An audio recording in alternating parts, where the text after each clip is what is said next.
As the world recovers from the COVID-19 pandemic, the one thing that stares at all of us is the rise in economic inequality, the rich-poor divide across the world.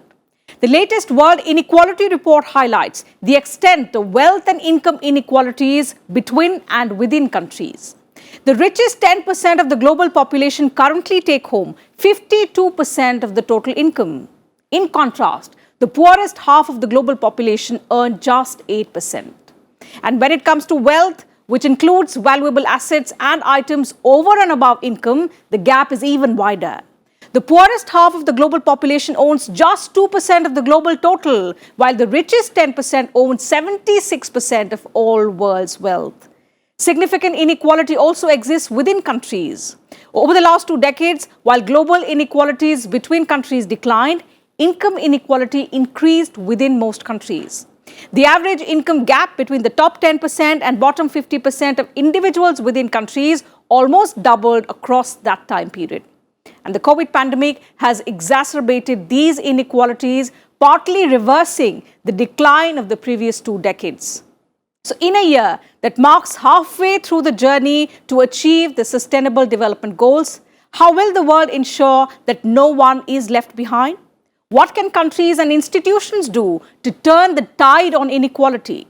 That's the global debate today. I am Teena Jha.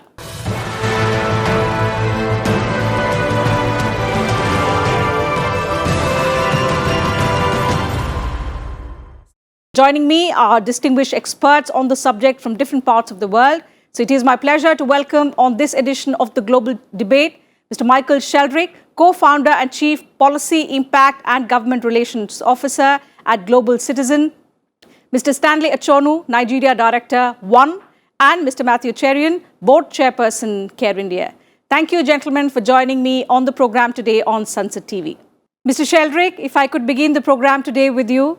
So there's been a significant increase in income and wealth inequalities worldwide, as has been highlighted in the Global Inequality Report.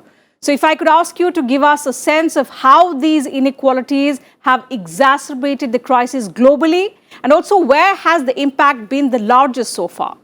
Well, this report really reinforces findings from many institutions, including the World Bank, which has seen poverty soar over the last 2 years. It's estimated that nearly 100 million people have been pushed back into extreme poverty. And of course, even before the pandemic, progress towards, you mentioned the UN Sustainable Development Goals, wasn't moving as fast as we had hoped. In fact, in certain parts of the world, like Sub-Saharan Africa, poverty was already increasing. But what we saw during the pandemic is that many of the inequities that exist in our global society were reinforced, retrenched, and had a horrendous and catastrophic impact. And you saw this particularly in the way that access to vaccinations were rolled out around the world. It's no surprise that the wealthiest countries in the world quickly bought up most vaccine, and were able to return to a sense of normalcy. In other parts of the world, such as across the African continent, you had just 10% of the world vaccinated. And we know that there is a strong correlation between vaccine access and jobs. The International Labour Organization found that for every vaccine, every 14 vaccines correlated with the return of a full-time job. So if you're not getting access to vaccines, you're not seeing the same return in jobs as well. So this is going to take potentially years to recover from, and we need the wealthiest countries and the wealthiest individuals. You mentioned the explosion in private wealth. In some parts of the world, we're literally awash with money. We need them to urgently respond. Otherwise, we are not just going to achieve the Sustainable Development Goals, but we are going to condemn millions of people to a life of substandard living and poverty unnecessarily. Absolutely. A strong correlation between vaccine equity and economic equity that the world has to look forward to. I'll come back to understand the solutions that governments must, think of if we are to achieve the Sustainable Development Goal of leaving no one behind, of ensuring that it's a fair and equitable world for every individual. But before that, let me go across to Mr. Stanley Achonu. Mr. Achonu, since your work is predominantly in Africa, let me get in a perspective from you on the kind of economic impact that the COVID-19 pandemic has had on the continent, especially if we are to talk about the consequences in terms of the inequalities that it has brought about. Sure. Thank you. Thank you again for having me. The impact has been enormous across all sectors. For instance, in 2020 alone, more than 20 to 30 million jobs were lost on the continent due to the pandemic. The hunger level has gotten worse. 250 million children out of school. The chances of getting back to school is 0 to nothing. So we have seen, more people pushed into extreme poverty, not just even poverty, extreme poverty on the continent than ever before due to the impact of the pandemic. And like Michael said, the vaccine availability, and everybody knows about the challenge of Africa faced in accessing vaccine. Even when countries in Africa pay directly to get the vaccine, the richer countries, of course, bought up all of the supplies available and made it near impossible for African countries to be able to access vaccine. And he clearly outlined the impact of vaccine availability, the direct impact between vaccine availability and people's ability to return to jobs. So there is a chance, when you look at the number, there is a chance that it will take longer, as much as 10 years, for Africa to return back to the previous growth rate before the pandemic. So, the biggest impact we've had in the past will be the 2007, 2008 economic crisis, right? But the numbers we are seeing today shows that Africa is even doing far worse in terms of economic numbers, GDP, jobs, people's ability to survive, the number of people who have gone into extreme poverty. Africa is doing far worse than we did during the economic crisis of that period. So it is critically important that beyond that we see recovery as a collective, not as a national. We shouldn't take nationalistic approach to recovery, because, as we say, as long as there is one place where this COVID virus exists, it remains a huge threat to the global economy. It is not a threat only to the country where it exists, but it is a huge threat to global economy. Absolutely. So going forth, global cooperation is something that is required. No country can work in silos if we are aiming to reduce the inequalities that has been, in fact, widened by the pandemic. Mr. Cherian? So Mr. Stanley has given us a picture of how the situation is like in the African continent. How similar or different is the India story? Before the pandemic, we had seen there were several efforts to improve life standards in the country, and which in fact did lead to a decline in economic inequality. But has the massive impact of the pandemic also rolled back the hard-fought gains in India that we had made in recent years? Yeah, thank you for having me here. And in India, what has happened is the pandemic has only created a failure of social protection systems. For example, we have a national social assistance program for older people, for disabled people, and for widows, those who are, and also for affected by terrorism and other kind of areas. What happened during the pandemic, we all know that the migrants had to go home without any employment, and as a result of it, older people who received any sustenance from them had to decline in poverty, and we only received one top-up pension for older people and widows. And as a result of it, social protection measures have failed completely. And if you look at the inequality report, it also says about 100 million people in India itself have slid into poverty. The other area is the employment programs. Employment programs, whether it was a national rural employment program or whether it was small-scale employment in the medium and small-scale sector, all of them declined. Some of them shut down. Some of them are in dire straits. So the data for India is the 1% rich, the billionaires, they've grown. In fact, they have had 500% increase in profits, whereas the real poor have slid into greater poverty. I would estimate that the poverty figures would have gone up from 33% to maybe close to 45%. There are no official estimates available, but we see this kind of trend. But coming to vaccines, India has been on a lucky footing. We are the largest producer of vaccine, and the government has ensured about more than almost 60 to 70% of the people have received vaccines, and the figure is quite a bit. It's about 1,500 million vaccine doses have been delivered. So these are substantial figures, and we don't have the vaccine inequality which is there, except we have some last mile issues where vaccine is not able to be reached in remote areas, in tribal areas, or in the Himalayan region, etc. So these are some of the constraints that we have. But overall, I said, it does not leave no one behind. In fact, most people have gone down, and too little assistance have been received for removing them from poverty.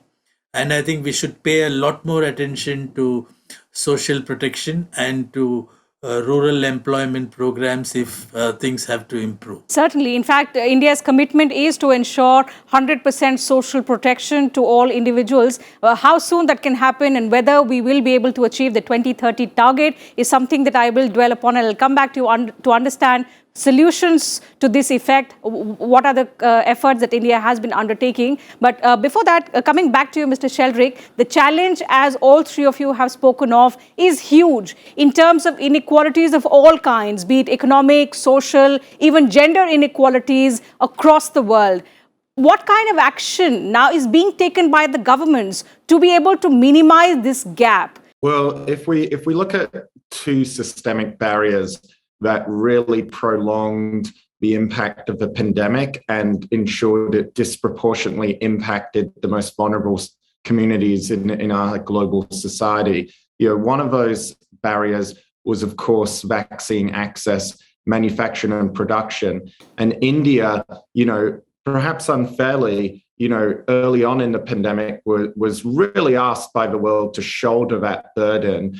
In terms of the COVAX vaccine initiative, it sourced almost all of its supply early on from India. And of course, when India, rightly so, dealing with its own explosion in cases over the course of March, April last year, wasn't able to deliver on those vaccines globally, we really showed this crunch and lack of access. And so one of the things coming out of this pandemic to ensure a crisis like this never happens again unnecessarily is to support all regions around the world to be able to manufacture, produce, and deliver vaccines to the most poorest communities in their regions. And so, we've got this situation now where some of the wealthiest pharma companies, instead of supporting these measures, such as the World Health Organization's mRNA hub in South Africa, they're actually filing to protect their patents. And so I think, the proposal that was put on the table by India and South Africa to waive intellectual property rights, measures that look at forcing extraordinary cooperation, compulsory licensing, all of these measures need to be on the table because we can't have this occurring again as a result of healthcare injustice when the world knows what to do and has the means to address it. I think the second big barrier is around giving countries the means themselves to as was just noted, be able to actually care for the most vulnerable communities in their society. Social protection, we've seen the lack of that, literally forcing people to choose between death and disability on the one hand and poverty on the other. And across the lowest income countries in the world, the cost of being able to meet basic social protection measures in those countries would be just over $60 billion.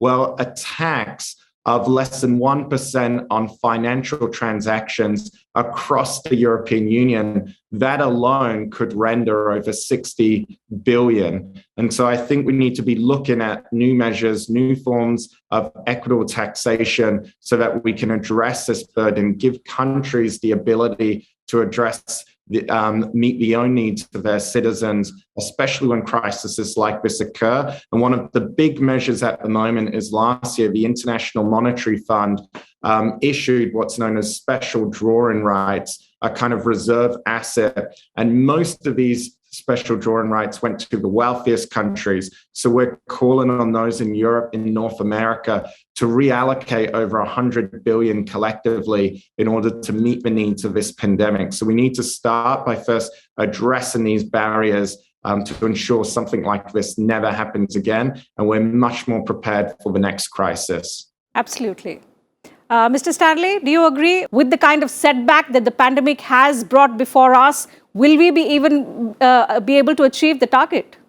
So just to start, there are no social protection programs in the real sense, as you will see in the Western world, where UK, US, Germany, and the rest of them were, sort of directly providing support for their citizens, especially during the pandemic. That sort of program barely exists on the continent, and there are myriad of reasons why they are unable. If anything, if they want to, the resources to make that sort of provision to socially protect the vulnerable people in the society, the resources is not there. But it doesn't mean that it's all of bad news on the continent. There are, from countries to country, from South Africa to Kenya, there are different approaches that, sort of poverty alleviation approaches that governments are adopting. A lot of them, from what we have seen, is focused on medium and small-scale businesses as a way of indirect empowerment to families that rely on those small businesses.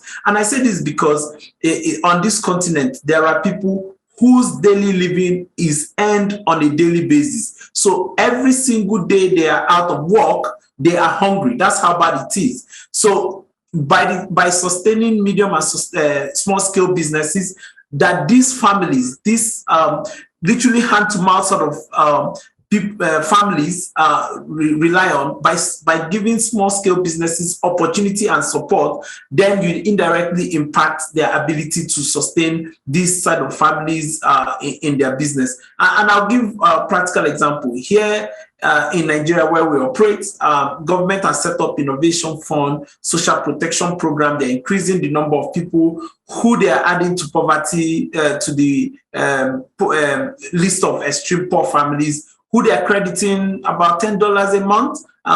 It sounds like very little amount, but that is a huge amount of families that rely on it. So we are seeing an increase in the number of social protection programs being put in place by these countries, right? But the challenge, like I said before, is that recovery, not just from pandemic alone, but economic recovery, is all tied together, because the more Africa slides into poverty, and not just Africa, the low-income countries slide further deep into poverty, the worse it gets, the higher the risk it poses to the rich countries, because you then have all of this famine, conflict that we've seen around the world. So all of that poses direct danger to the rich countries. So nobody is isolated in this, right? So we, on the continent, we have just sort of launched an Africa-wide campaign on job creation, because we recognize that job is extremely critical, sustainable jobs. And we've gone around 8 countries asking what are the key priorities in terms of job creation, what sectors should we focus on, right? One answer we have found in the countries that we have worked in is that labor-intensive sectors tend to create more opportunities to hire the extreme poor. And I'll give an example of a labor-intensive sector. If you decide to build a rail line here in Nigeria, directly you will hire between 10 to 15,000 direct labor on that project, right? But there are millions of other indirect ways that families benefit. There are people who are providing services to the workman, food, water. There are all sorts of supply chain that are tied around that sort of labor-intensive projects when you embark on it. There is agro-processing, farming, there is trade, there is ICT here in Nigeria is providing a whole new world with little cost. People are now beginning to work for companies in the US and UK and everywhere else, right? And it's lifting families out of poverty. So there are little opportunities that we have, but there are those things that African government needs to do as we are learning. There are, constraints to job creation opportunities on the continent. Even before we ask others to provide capital, the business environment needs to improve. We need to do more to improve our ability to attract direct foreign investments on the continent. We need to remove legal and regulatory constraint that allows young people on the continent, because there's a huge population of young people that allows young people to create jobs. We need to simplify our tax systems, because that is what is strangling businesses and limiting their opportunity to grow. Absolutely. Again, our campaign on jobs is all tied to private sector-led growth, because we know that is a sustainable growth process. So there are all sorts of programs that is being tried on the continent, and we recognize the constraint on the public purse, and we're asking partners to look at these opportunities, especially in terms of job creation, to help the continent recover with the rest of the world. Mr. Cherian, so Mr. Stanley has spoken at length about the little opportunities that the governments in collaboration with several institutions are undertaking in Africa particularly. What about India? What are the kind of efforts that we are now undertaking to actually help our population that suffered, that had a huge impact during the pandemic? Will we need to re-strategize our efforts if we are to achieve the 2030 target? India has made substantial efforts after the COVID pandemic, and both in the second wave and in the third wave. But what we have to look at is poverty is a multidimensional framework, and you have to look at education. So many children have dropped off going to school, and because of lack of digital access to either a cell phone or a tab or a computer, many children have even stopped studying. So our effort is now to put back these children back to school, and there is a big program of distribution of such tabs, which my organization CARE is trying to do in many parts of Bihar, Jharkhand, and in poorer areas. So what is happening is we have to look at education and educating the girl child so that we see more of them coming into the thing. Coming to the health, there is an effort to universalize healthcare, because a lot of the deaths happen because many areas are suffering from lack of primary health care, and so that the comorbidities had killed a lot of people. So that's an area which we can put in, and that will also provide employment, that will also provide a fillip to it. And in Bihar, we are trying to reform the health system across Bihar and trying to do work with the public health system so that this can improve. And though providing oxygen and concentrators was only a small part of it, we need to actually now get into proper health care for the bulk of the people. And coming to employment, there has been a drop in employment, and nobody would argue that employment has not dropped. It is necessary now to put in rural employment schemes to revive, as Stanley said, the medium and small scale industries so that they can come back to giving jobs. And there is also, India has done well in supply of rations. So food security did not suffer so much.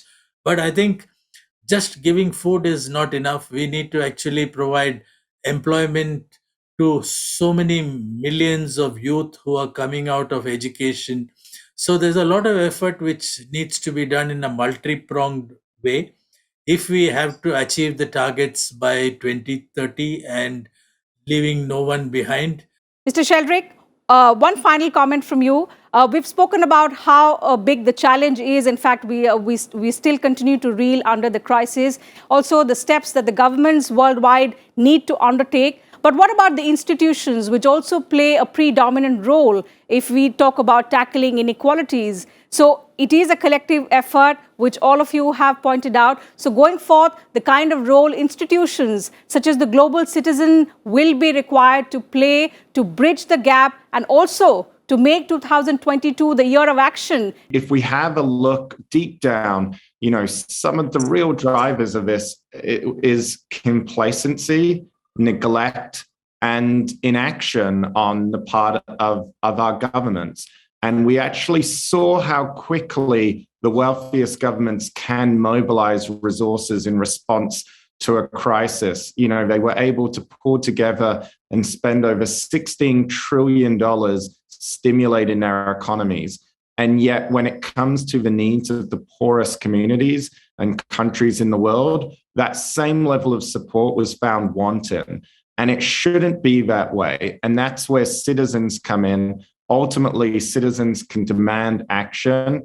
There was that saying that, progress like justice is never a given. It's only taken, and that's taken by citizens standing up, such as arguably one of the greatest global citizens of our time, Nelson Mandela, did, such as other activists in the world have done. And that's what Global Citizen is there. It's a platform to create pressure, a platform for change. Mr. Stanley, one final word from you on the way forward to make the world more equitable. I would say that our recovery is tied together. And for us to have a better world, we all must treat each other as equals, and we must all look out for each other, because there is no nationalistic approach to bettering the world. It has to be a multilateral and a collective effort for all of us to end extreme poverty wherever they may exist in the world.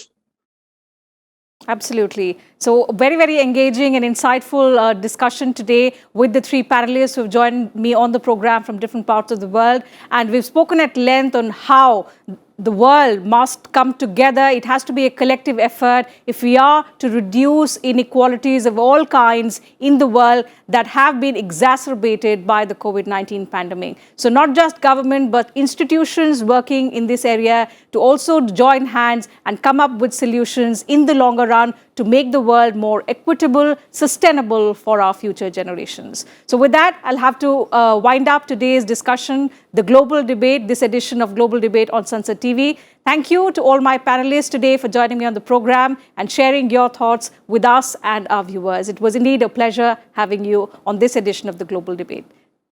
So that's it from us on the Global Debate today. Thanks very much to all our viewers for their time.